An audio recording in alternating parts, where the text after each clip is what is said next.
नमस्कार, मैं शालिनी और आप देख रहे हैं नेक्स्ट 9 न्यूज। लोकसभा चुनावों में भारतीय जनता पार्टी पूर्ण बहुमत के साथ अपनी सरकार नहीं बना पाई। केवल भारतीय जनता पार्टी को 240 ही सीटें मिली, जिसके कारण सहयोगी दलों के साथ मिलकर भारतीय जनता पार्टी ने यहाँ पर अपनी सरकार बनाई है। अब इस सरकार को लेकर विपक्षी पार्टियां सीधे तौर पर एक बड़ा ऐलान कर रही हैं कि ये जो सरकार है ये ज्यादा समय तक चलने वाली नहीं है और जल्द ही भंग हो जाएगी।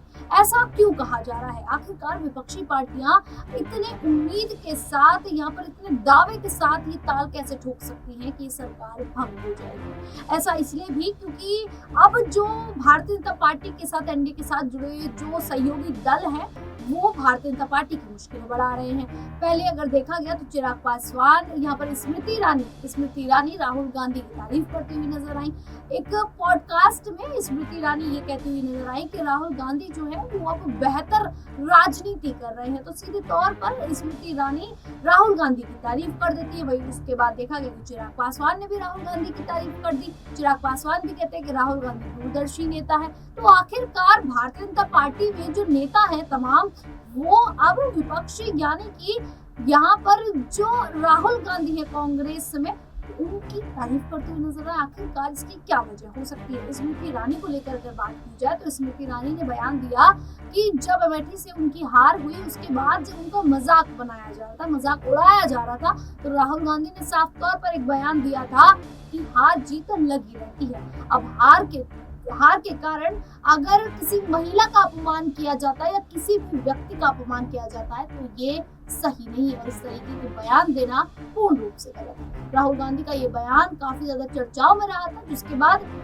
हम माना जा रहा है कि स्मृति ईरानी जो है वो राहुल गांधी के इसी बयान से प्रभावित होती नजर आ रही हैं, जिसके बाद स्मृति ईरानी ने खुलकर राहुल गांधी की तारीफ कर दी है।